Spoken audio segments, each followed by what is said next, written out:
किया तो मैं ये मानता हूँ कि मंगलदास जी महाराज जिन्होंने जीवित समाधि लेकर के भी अपनी जो जीवात्मा को परमात्मा के स्वरूप में मिला दिया और वो यहाँ आ नहीं सकते, तो वो यज्ञ के माध्यम से समस्त देवताओं के बीच में सूक्ष्म रूप से यहाँ विराजमान है। ऐसे ही प्रेमनाथ जी महाराज का जो परमात्मा स्वरूप जीवात्मा है वो भी यहाँ विराजमान है और समस्त इस क्षेत्र के देवता हैं, इस यज्ञ के कारण यहाँ पर आकर के विराजे हुए हैं। आपने देखा चमत्कार देवताओं का, समझ में आ गया होगा आपको। कल से समाचार आ रहे हैं 90 की स्पीड से बड़ा तूफान आ रहा है, और आ रहा है, ये हो रहा है, वो हो रहा है, परंतु जैसे श्रीमद् भागवत राम कथा की यदि तूफान आए तो ये ताम तमूरे टिक सकते हैं? नहीं टिक सकते। यज्ञ में कुछ भी विघ्न हो सकता है, परंतु इस यज्ञ में सबसे बड़े रखवाले कौन है?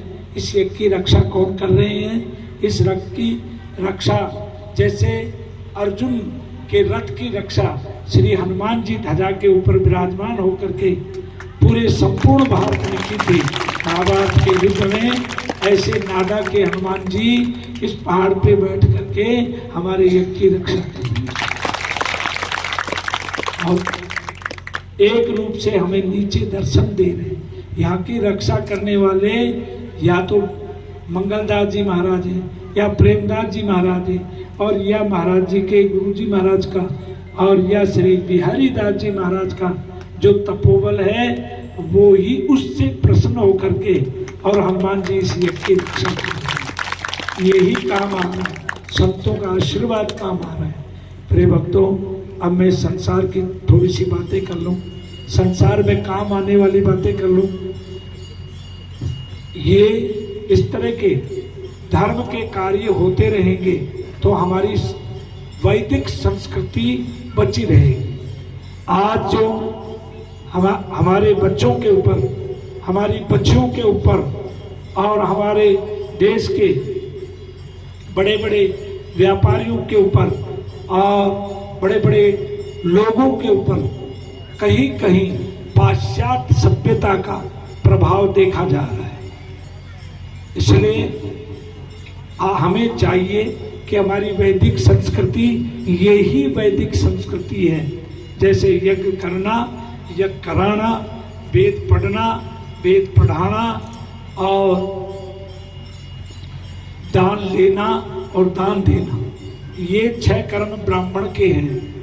परंतु अब ब्राह्मणों की संख्या बहुत कम होती जा रही है, वैदिक ब्राह्मणों की संख्या बहुत कम होती जा रही है। उसका एक कारण है कि पहले राजा लोग ब्राह्मणों के लिए जागीर निकालते थे और उनकी व्यवस्था करते थे। अब वो राजा नहीं रहे और ब्राह्मणों को देश विदेश में भिक्षा मांग करके भी ब्राह्मण जो वेद पढ़ाते थे और कुछ नहीं लेते थे। परंतु इस कलिकाल में कोई राजकीय व्यवस्था नहीं है, इस वजह से बाध्य होकर के ब्राह्मण लोग नौकरी और जो जिसे दासत्व कहते हैं, नौकरी करने के लिए, व्यवसाय करने के लिए मजबूर हैं। इससे शिक्षा का स्तर गिर रहा है, हमारी वैदिक संस्कृति गिर रही है, हमारे संस्कार गिर रहे हैं।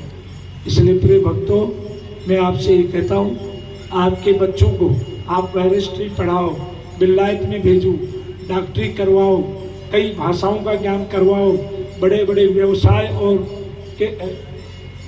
जो बड़े बड़े व्यापार खोलो, ये कोई बुरी बात नहीं है। क्यों? इस संसार में अर्थ के शब्दाश हैं, अर्थ किसी का दास नहीं है। विषम पितामह ने भी युधिष्ठिर से यही कहा था, शल्य ने भी यही कहा था और जो कृपाचार्य और द्रोणाचार्य ने भी यही कहा था। अर्थ से हम सब बंधे हुए हैं, अर्थ के लिए हम देश विदेश जाएं, व्यापार करें, बड़े बड़े धंधे करें, कोई तकलीफ नहीं है। परंतु तकलीफ ये है कि विदेश जाकर के हम हमारी है जो भारतीय संस्कृति वैदिक संस्कृति है कि वैदिक संस्कृति है और हमारी जो सभ्यता है उसको हम भूल गए। इसलिए बच्चों को पढ़ाओ लिखाओ और बच्चों को पढ़ा लिखा कर लिखाते समय आप बच्चों पर पहले स्वयं के ऊपर जो निरीक्षण करो, स्वयं के ऊपर इन चीज़ों को व्यवहार में